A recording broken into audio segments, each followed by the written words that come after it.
Lord from Romans chapter 13, verses 1 through 7. Let every person be subject to the governing authorities, for there is no authority except from God, and those that exist have been instituted by God. Therefore, whoever resists the authorities resists what God has appointed, and those who resist will incur judgment. For rulers are not a terror to good conduct, but to bad. Would you have no fear of the one who is in authority? Then do what is good, and you will receive his approval, for he is God's servant for your good. But if you do wrong, be afraid, for he does not bear the sword in vain. For he is the servant of God, an avenger who carries out God's wrath on the wrongdoer. Therefore, one must be in subjection, not only to avoid God's wrath, but also for the sake of conscience. For because of this, you also pay taxes, for the authorities are ministers of God, attending to this very thing. Pay to all what is owed to them, taxes to whom taxes are owed, revenue to whom revenue is owed, respect to whom respect is owed, honor to whom honor is owed. This is the word of the Lord. Thanks be to God. Sojourn, peace be with you. If you're a guest or you're visiting with us, my name is Jonah, and I'm one of the pastors here at Sojourn. I'm on vacation with my family right now, and I'm pretty bummed out about it because you guys are in for a treat right now. Preaching for us this morning is Dr. Richard Plass. I've known Rich for over 15 years at this point. I met him when I moved to Louisville at the end of 2009, and he's been in the area for 20 or 30 years at this point. And Rich is really a pastor of pastors. I met him early on in my time at Sojourn, and he started off as kind of a counselor, mentor, and became a spiritual father. He's probably the most influential person I'm not related to in my whole life. If there's something that you've found enjoyable or encouraging or hopeful about our little church here in New Albany, it's probably because of Rich Plass. I love him with my whole heart. I hope to be like him when he grows up, and I'm certain when I grow up, not when he grows up. I'm pretty sure you've grown, Rich. But I just love him dearly, and I'm so grateful for his influence on my life and my marriage with Allison, and really this whole church. I don't know that there's a person other than Jesus who's been more influential to the life of our church than Dr. Rich Plass. So if you would, give him a big round of applause and welcome him to our church. We love you, Rich. Peace be with you.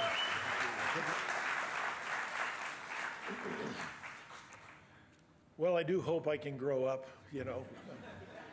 It's a journey. We're working on it. We're working on it. Jonah asked me if I would speak, and I said, sure, we'll give it a shot. You know, we'll try. And I find out I have to preach on Romans 13. And given the political stuff in our country, I'm saying, oh, man, you know, maybe there's a different week, you know. But we'll give it a shot, right? So the peace of Christ be with you, and Lord, guide our thoughts. When I was growing up in upstate New York, in the little town of Glenmont, New York, just out of the capital city of Albany, every year, every year, that's redundant, every year there was this little fireman's fair at our little local fire department. And, you know, it was a typical thing.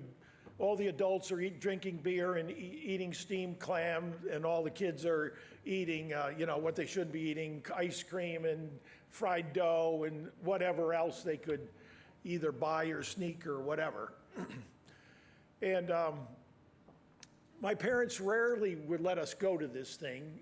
Mother was rather limited or strict, I should say, in what she granted permission for us to do, especially if there was beer involved.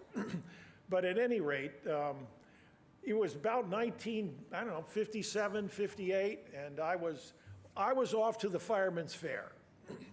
Well, you know, they got all these kind of booths that you can win stuff at the fair that nobody really needs, and particularly a kid, but everything's a nickel or a dime, so you're putting your nickel or dime down trying to win something that, you know, you probably throw away next week.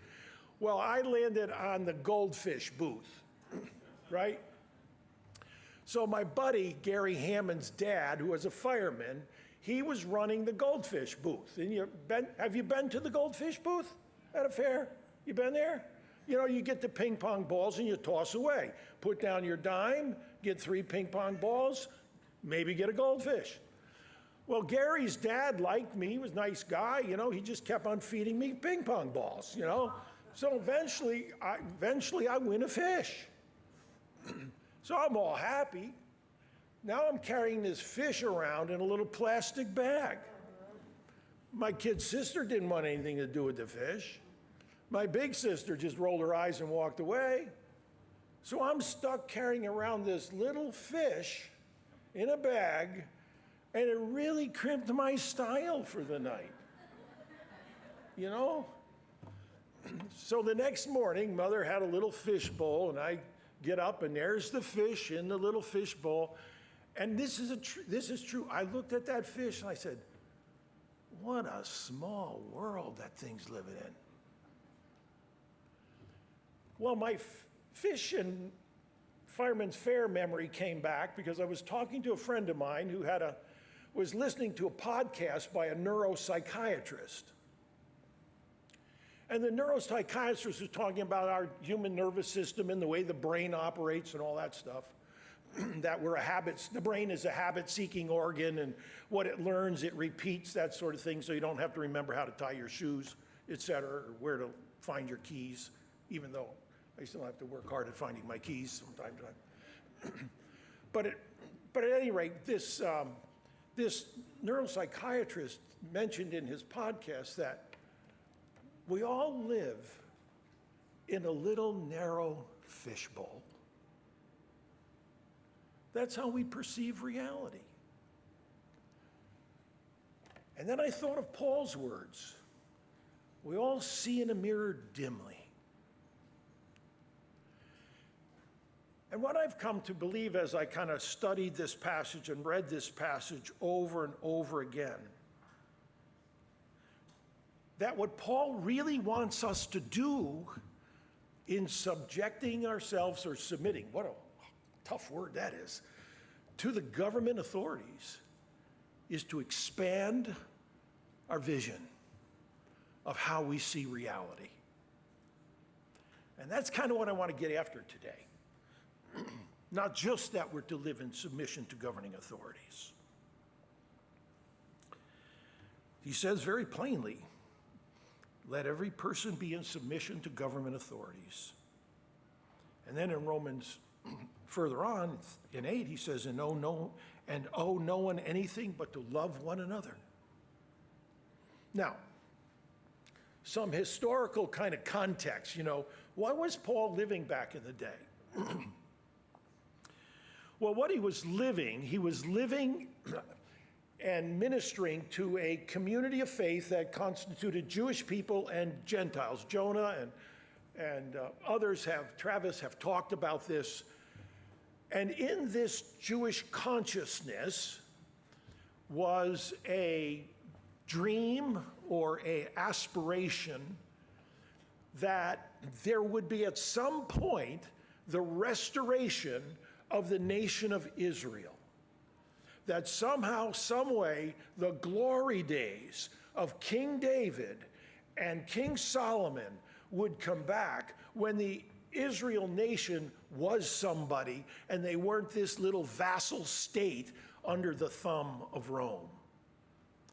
This dream was so virulent and so pervasive. In Acts chapter 1, verse 6, after Jesus dies, after Jesus is raised from the dead, after Jesus is meeting with the disciples, what is the question that the disciples have of Jesus? Jesus, is this the time that you will restore the nation of Israel? And Jesus says, well, boys, it's not for me to know right now, and neither you. But did you see how pervasive was that dream? He's crucified, resurrected, appearing to them, and they're still saying, okay, Jesus, let's do this. And he tried to whack them around several times to get him off that. Remember, he rebuked Peter at his confession When Peter said, "And we don't want a suffering servant, we want somebody who's going to take on Rome." And Jesus said, what did he say to him? "Get behind me, Satan." They still hadn't gotten it. So Paul's concerned, because of the virulent nature of this particular persuasive conviction, that this would bubble up within the church. And what would Rome do? Rome would crush the church. Just eliminate it. Because that's what Rome did when anybody threatened their imperial power. So Paul is trying to protect this fledgling church because the church had zero political power. Zero. It may have had a few people who were converts and were in the government administration, but as for political influence, zip, nada, nothing. They had no control. And Paul was concerned that this fledgling church, if it came out and was making resistance against the government would do it in. Now, one other thing. The church was a fragile place, a fragile organization, a fragile community. Paul knew that. But remember this too, that the government to which Paul said to live in submission executed him. He wasn't a fool. He was familiar with authority. Remember, at one time he was running around trying to kill the Christians because he had authority to do that as a Pharisee and connected to the Sanhedrin, which governed the Jewish nation. And I believe when Paul speaks to us about submission to the government, it's not because he thinks the government is some kind of wonderful thing. Rome was brutal. It was brutal. He didn't think that this is just such the ideal government. Now, it may have been a little better than the marauding violence groups that would come and try to impinge themselves on the fringes of the empire. And I don't think we're to carry any kind of idealistic vision about what politics can do. Now, I'm going to wade in here a little bit, and nobody pays me here, so just remember, you remember this now. There's another portion to Romans 13, and it says, love one another. Just saying. But I happen to think that our Republican and Democratic fishbowls are just that, fishbowls of perception of reality. They're way too narrow, way too small, way too limited under the Lordship of Christ. And what God is after in inviting us to submit to the government, and he means it. I mean, if you look at what he says, it's pretty hard to wiggle around this with some kind of interpretive gymnastics. Well, maybe he didn't really mean that. No, he meant it. Because he goes on, he's quite plain, isn't he, in this chapter?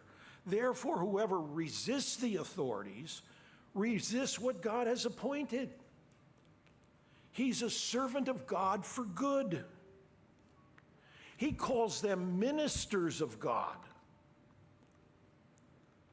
These are people God's put in power. These are persons who are designed to resist evil and promote what is good. They're to restrain evil.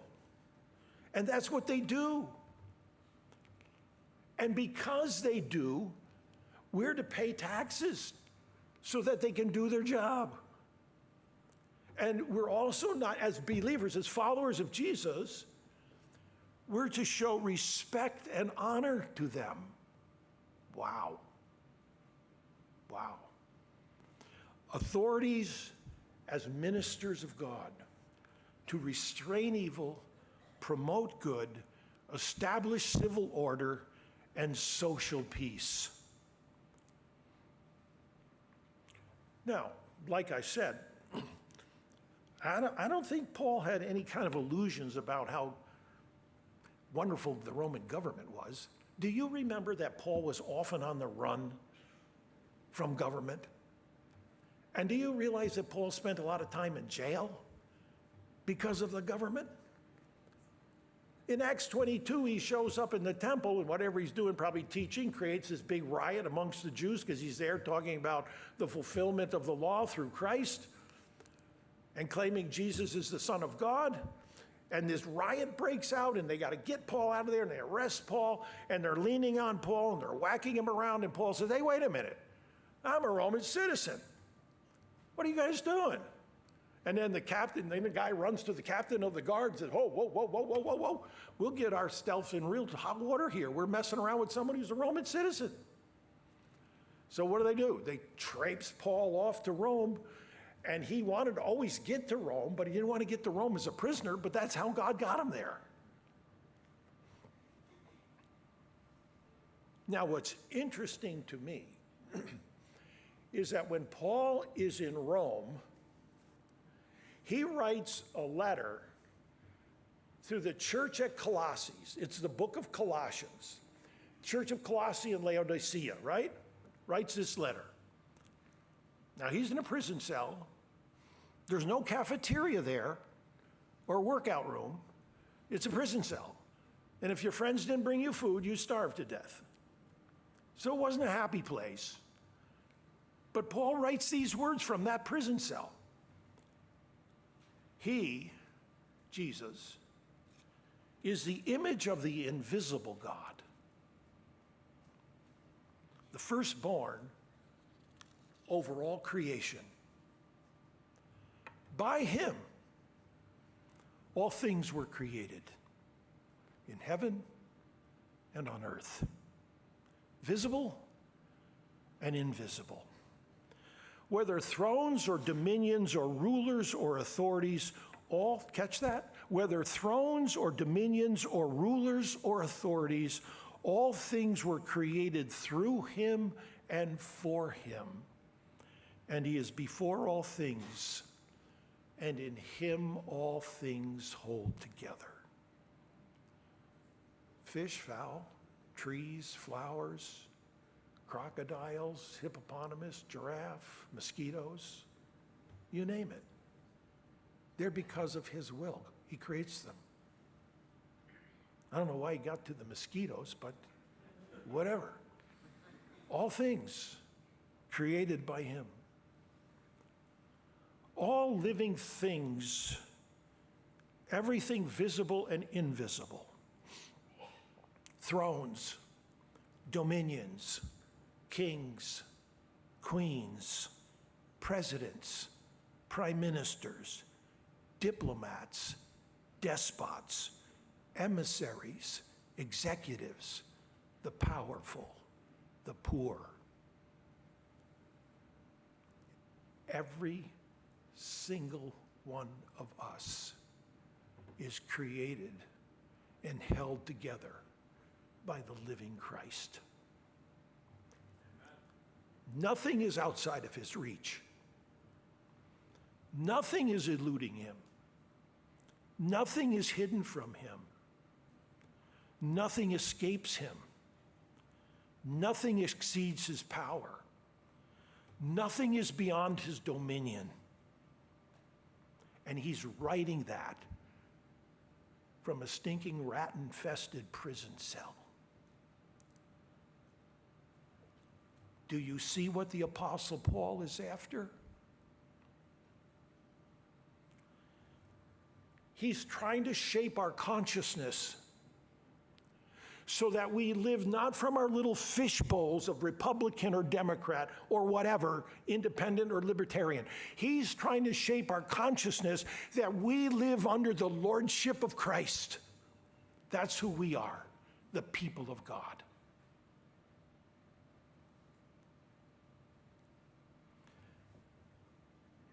Back in the day, this wasn't 1958, it was something like 1972, and I was 22 years old, and I was a seminary student at Gordon Conwell, which was a school just north of Boston. And Billy Graham, Reverend Billy Graham, happened to be the president of the board, And the president of the school was Harold Ockingay, and Graham and Ockingay were best of buddies.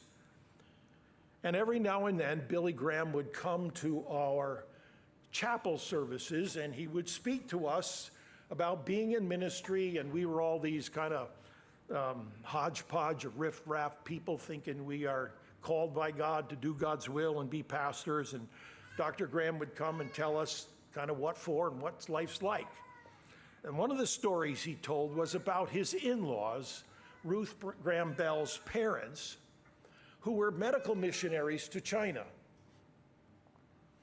And they went to China in 1916, and they left in 1941.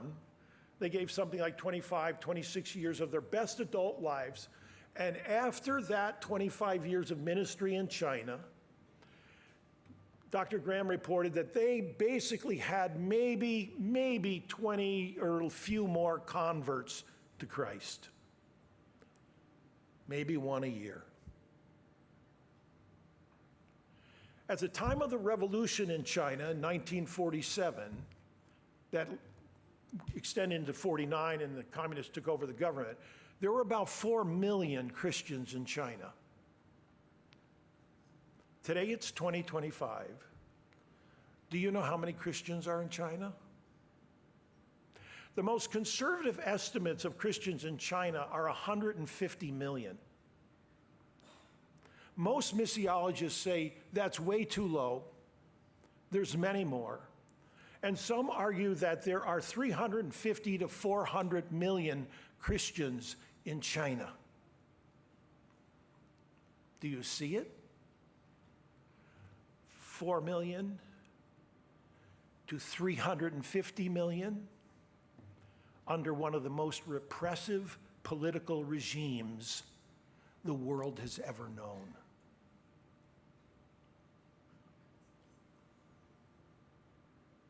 There are young persons, let me tell you this, don't ever be ashamed of the gospel.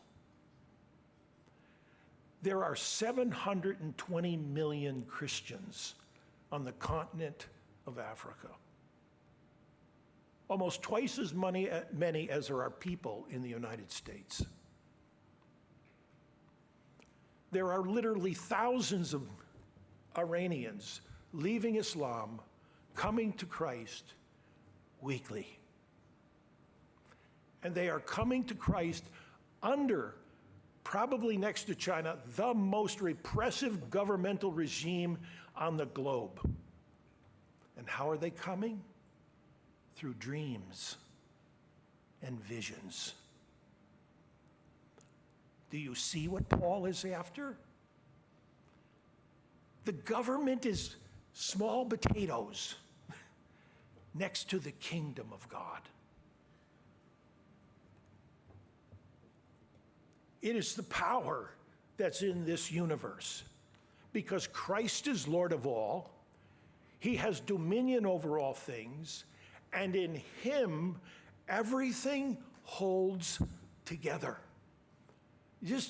That verse just kind of captures me. Everything. You know, if we have linear, rational thoughts, and kind of life makes a little sense in me and around me, it's because Jesus Christ is holding it all together.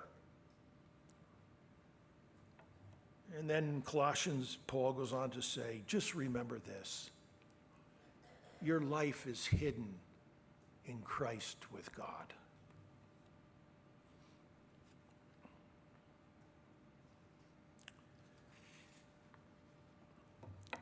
This word of submission,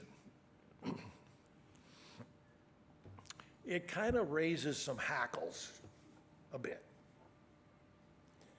Do you know that from the 12th, 13th century, that'd be 1200, to 2025, Western culture has been on this march towards exaggerated individualism. I was reading somebody kind of interesting. Started with the chair. Didn't you have chairs? In the 12th century, they got chairs. Everybody had their chair. So began the individualism that we suffer under in Western culture. Imagine that. It was a chair that got it going. Unbelievable. But we live in a culture now, not just chair, but everybody has the right to do their own thing and to choose their own way and to be assertive and declare for themselves. There was a guy named Folcott. I don't know when I read this. It was a while back. Can't remember. A guy named Folcott. He was no believer by any stretch of the imagination, but he had this one thought that captured me one day. He said, no one is capable of living their life, making all their individual choices just for themselves, because the weight of that is too much for the human conscience. The human conscience thrives when it's in submission to that which is true and good and right. That's how the human conscience thrives. And Paul here is encouraging us to submit ourselves to governing authorities because, in fact, he knows they're kind of like it's like training wheels to lead us in submission to Christ. Because after all, Christ is Lord of all.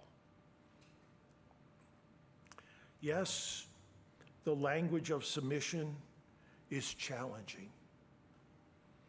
But again, it's sort of this upside down wisdom of the gospel, right?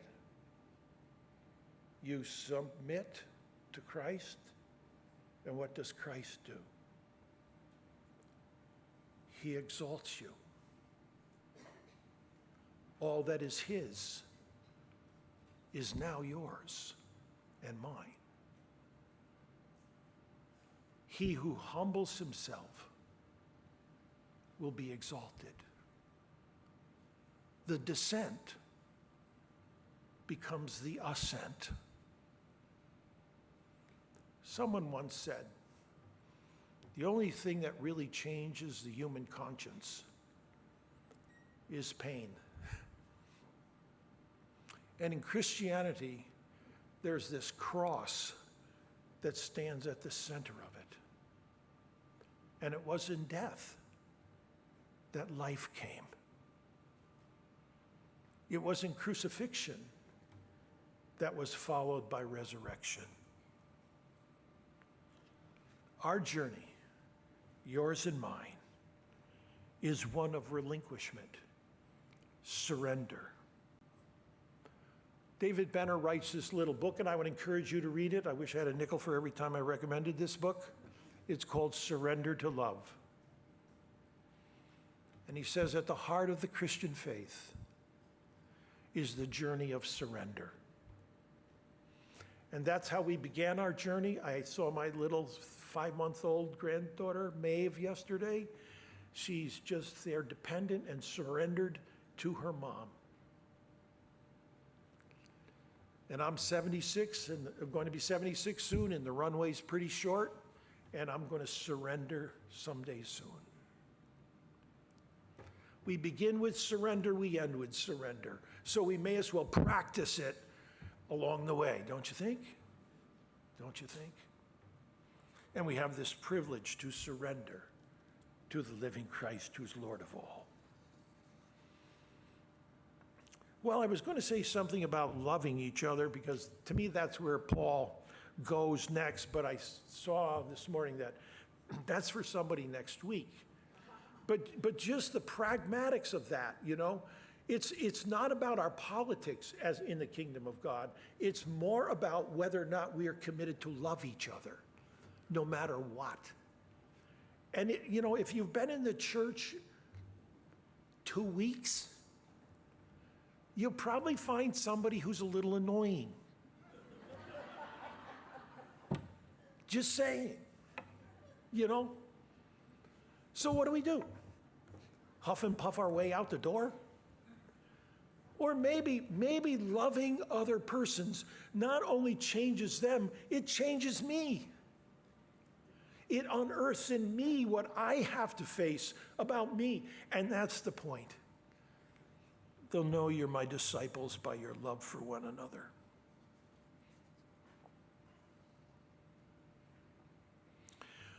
Well, I need to stop.